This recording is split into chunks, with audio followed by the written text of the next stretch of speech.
Assalamualaikum warahmatullahi wabarakatuh. Perkenalkan, saya Fikih Nurfazandi Falah dengan NIM 211F10313.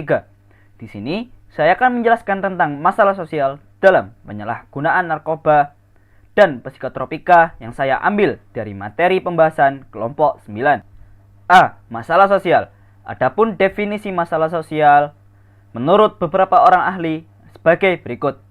Yang pertama, menurut Surjono Sukanto, masalah sosial merupakan sesuatu ketidaksesuaian antara norma-norma kebudayaan atau masyarakat yang membahayakan kehidupan kelompok sosial.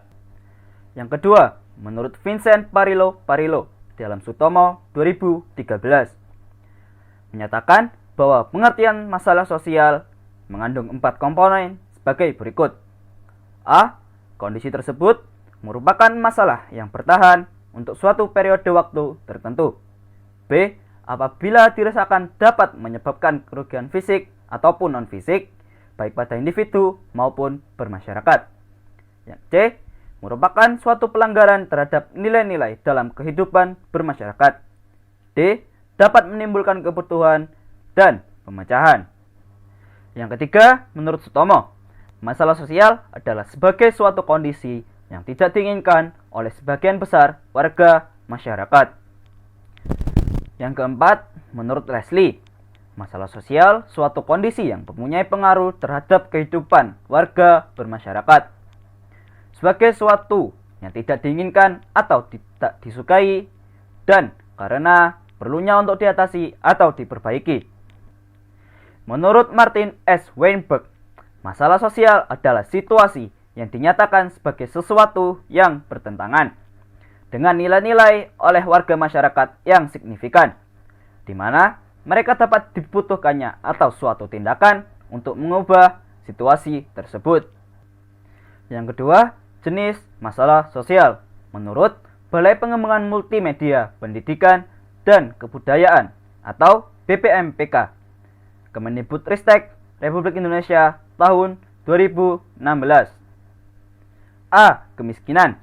Kemiskinan adalah suatu keadaan di mana terjadi ketidakmampuan untuk memenuhi kebutuhan dasar seperti makanan, pakaian, tempat berlindung, pendidikan, dan kesehatan. Kemiskinan dapat disebabkan oleh kelangkaan alat pemenuh kebutuhan dasar ataupun sulitnya akses terhadap pendidikan dan pekerjaan. Kemiskinan juga merupakan masalah sosial. Kemiskinan merupakan kendala dalam masyarakat ataupun dalam ruang lingkup yang lebih luas. Kemiskinan menjadi masalah sosial karena ketika kemiskinan mulai mewabah atau bertambah banyak, maka angka kriminalitas kemiskinan sebagai pangkal penyebab masalah sosial dan ekonomi. Kemiskinan menjadi masalah sosial ketika stratifikasi dalam masyarakat menciptakan tingkatan atau garis-garis pembatas, sehingga adanya kejanggalan atau batas pemisah dalam interaksi atau komunikasi antara orang yang berada di tingkatan yang di bawah dan di atasnya. B. Kriminalitas. Istilah kriminalitas berasal dari bahasa Inggris, yaitu crime, yang berarti kejahatan. Kejahatan secara formal dapat diartikan sebagai suatu tingkah laku yang melanggar norma-norma sosial dan undang-undang, bertentangan dengan moral kemanusiaan, bersifat merugikan sehingga ditentang oleh masyarakat.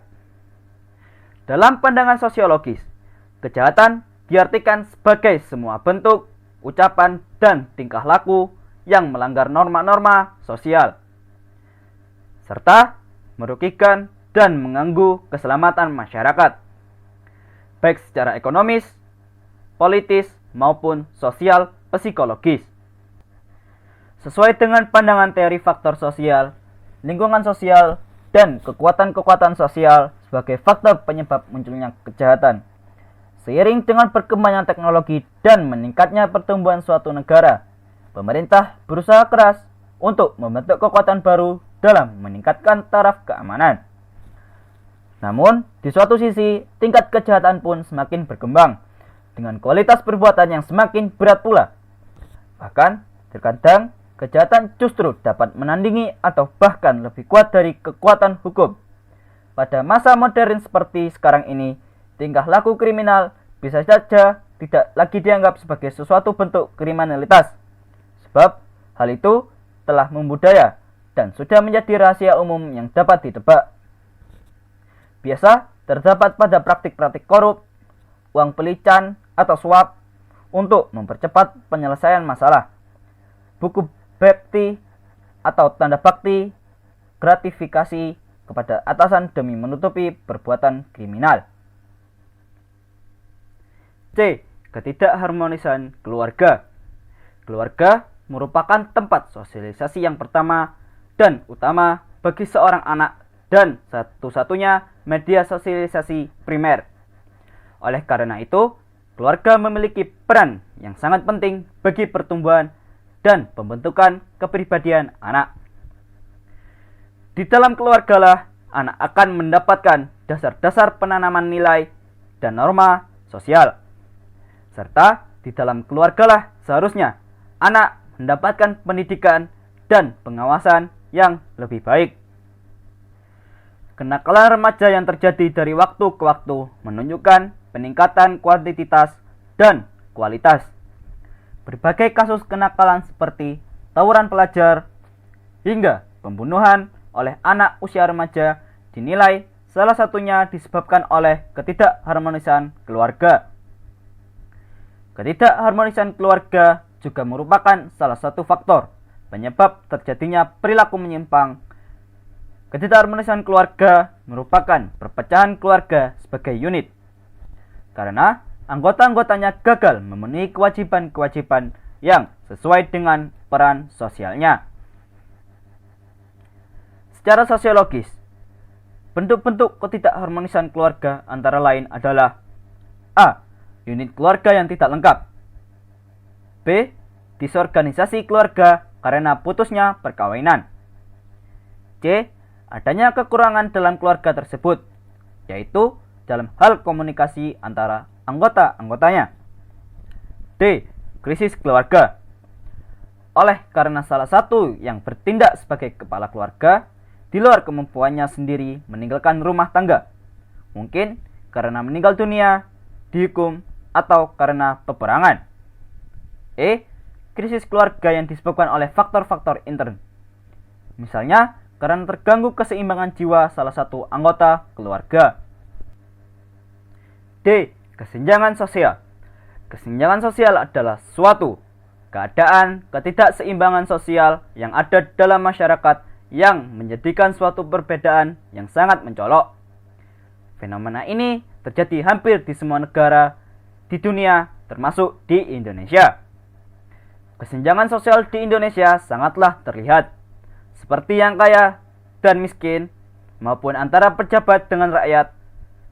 Yang menjadi faktor penyebab terjadinya kesenjangan sosial diantaranya adalah kemiskinan dan kurangnya lapangan pekerjaan. Kesenjangan sosial menjadi masalah sosial dikarenakan kesenjangan sosial bisa menyebabkan terjadinya kecemburuan sosial. Kecemburuan sosial yang terpendam dalam kurun waktu lama, sewaktu-waktu bisa meledak menjadi konflik sosial.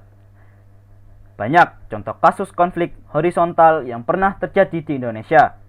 Sebenarnya yang menjadi akar permasalahannya adalah adanya kesenjangan sosial yang berimplikasi menimbun kecemburuan sosial. Kesenjangan sosial ini lebih pada permasalahan sosial ekonomi.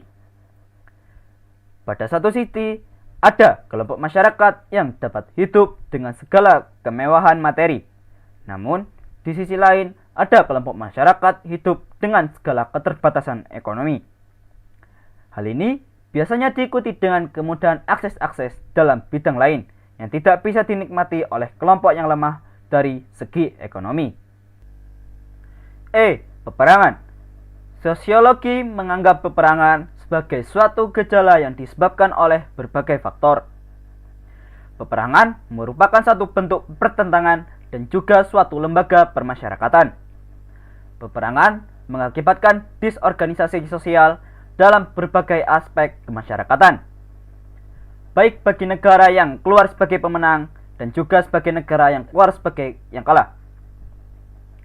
Peperangan pada masa sekarang biasanya merupakan perang total, yaitu tidak hanya angkatan bersenjata yang terlibat, namun seluruh lapisan masyarakat, misalnya diberlakukan suatu embargo dalam bidang tertentu. Perang selalu menyisakan persoalan yang berkepanjangan.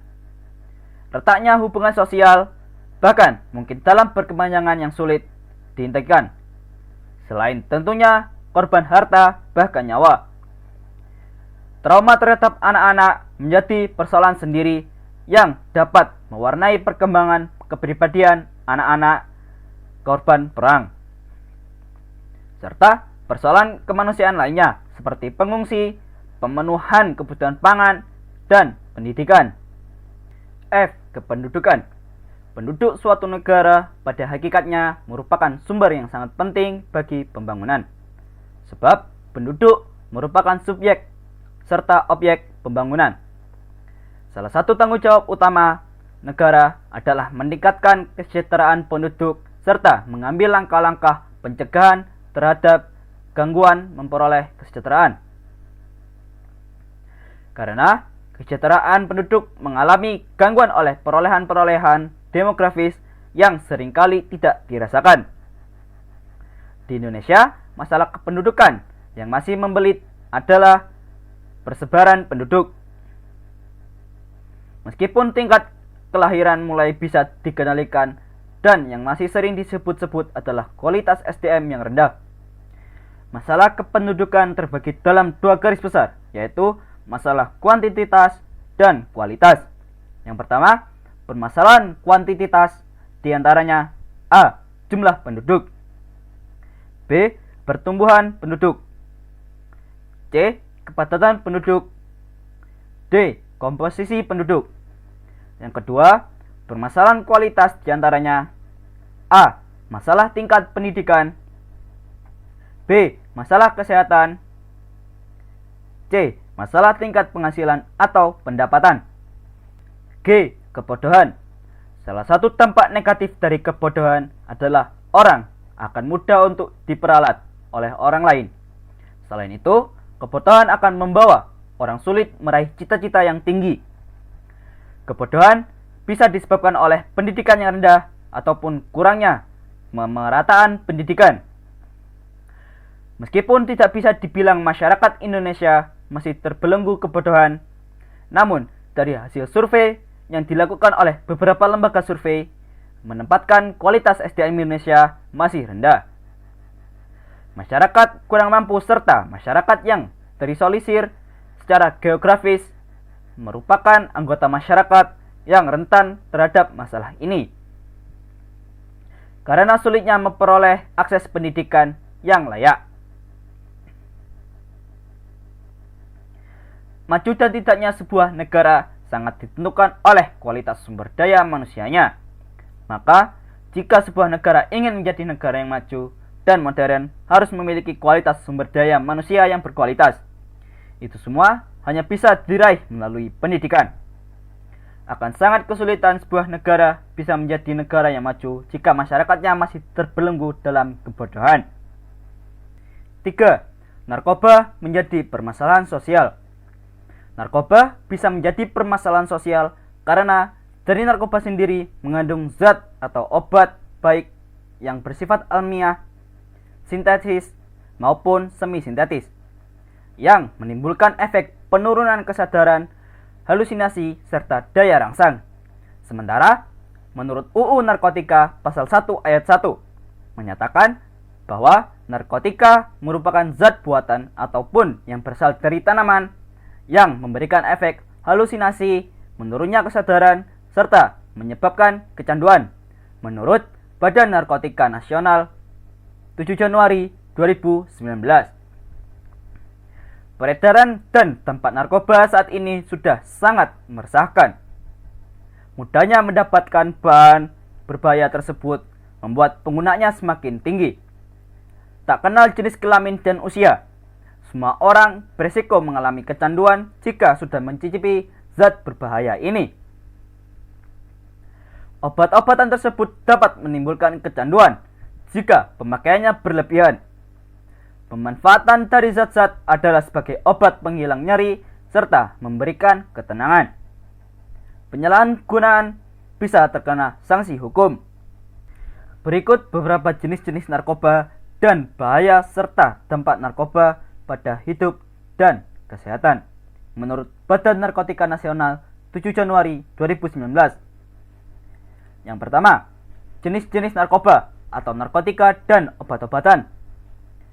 Kandungan yang terdapat pada narkoba tersebut memang bisa memberikan dampak yang buruk bagi kesehatan jika disalahgunakan. Menurut Undang-Undang tentang Narkotika, jenisnya dibagi menjadi 3 golongan berdasarkan pada risiko ketergantungan. Menurut BNN 7 Januari 2019. A. Narkotika golongan 1. Narkotika golongan 1 seperti ganja, opium, dan tanaman koka sangat berbahaya jika dikonsumsi karena berisiko tinggi menimbulkan efek kecanduan. B. Narkotika golongan 2. Sementara itu, narkotika golongan 2 bisa dimanfaatkan untuk pengobatan asalkan sesuai dengan resep dokter. Jenis dari golongan ini kurang lebih ada 85 jenis. Beberapa di antaranya seperti morfin, alfa-prodina, dan lain-lain. Golongan 2 juga berpotensi tinggi menimbulkan ketergantungan. C. Narkotika golongan 3. Dan yang terakhir, narkotika golongan 3 memiliki risiko ketergantungan yang cukup ringan dan banyak dimanfaatkan untuk pengobatan serta terapi. Seperti yang sudah disebutkan di atas, ada beberapa jenis narkoba yang bisa didapatkan secara alami, namun ada juga yang dibuat untuk proses kimia. Jika berdasarkan pada bahan pembuatannya, jenis-jenis narkotika tersebut diantaranya adalah A. Narkotika jenis sintetis. Jenis yang satu ini didapatkan dari proses pengolahan yang rumit. Golongan ini sering dimanfaatkan untuk keperluan pengobatan dan juga penelitian. Contoh dari narkotika yang bersifat sintetis seperti amfetamin, metadon, dexamfetamin, dan sebagainya. B. Narkotika jenis semi-sintetis. Pengolahan penggunaan bahan utama berupa narkotika alami yang kemudian diisolasi dengan cara diekstrasi atau memakai proses lainnya. Contohnya adalah morfin, heroin, kodein, dan lain-lain. C. Narkotika jenis alami. Ganja dan koka menjadi contoh dari narkotika yang bersifat alami dan langsung bisa digunakan melalui proses sederhana karena kandungannya yang masih kuat. Zat tersebut tidak diperolehkan untuk dijadikan obat. Bahaya narkoba ini sangat tinggi dan bisa menyebabkan dampak buruk bagi kesehatan jika disalahgunakan. Salah satu akibat fatalnya adalah kematian. 2. Bahaya dan dampak narkoba dalam kehidupan dan kesehatan.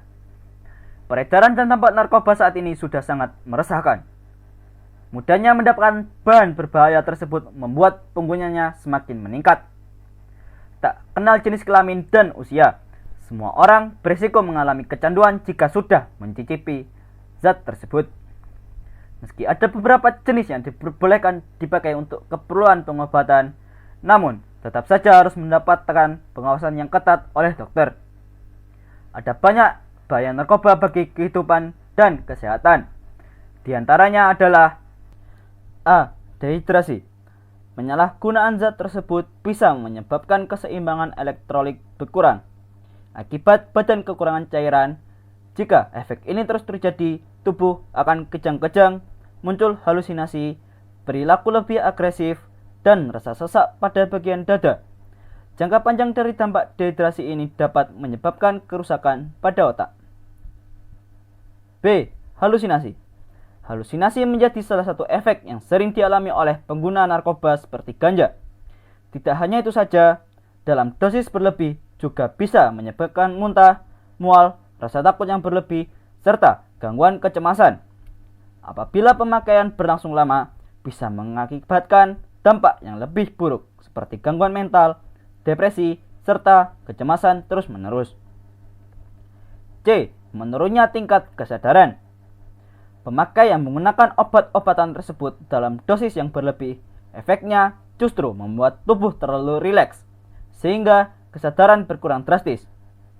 Beberapa kasus si pemakai tidur ini terus dan tidak bangun-bangun. Hilangnya kesadaran tersebut membuat koordinasi tubuh terganggu, sering bingung, dan terjadi perubahan perilaku. Dampak dari narkoba yang cukup beresiko tinggi adalah hilangnya ingatan serta sulit mengenali lingkungan sekitar. D. Kematian.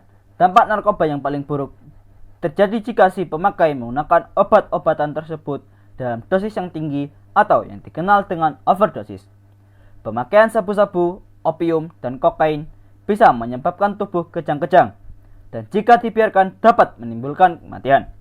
Inilah akibat fatal yang harus dihadapi jika sampai kecanduan narkotika. Nyawa menjadi taruhannya. 4. Faktor penyebab penyalahgunaan narkoba dan psikotropika. Banyak sekali faktor yang bisa menjadi penyebab seorang menjadi pecandu narkoba.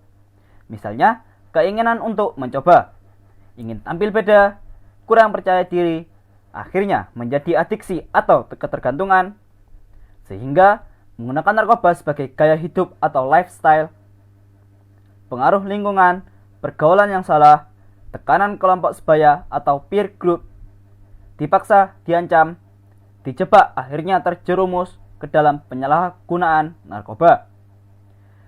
Tekanan kerja, tekanan belajar, sehingga mencari cara untuk meningkatkan daya tahan tubuh atau self-endurance melalui penyalahgunaan narkoba.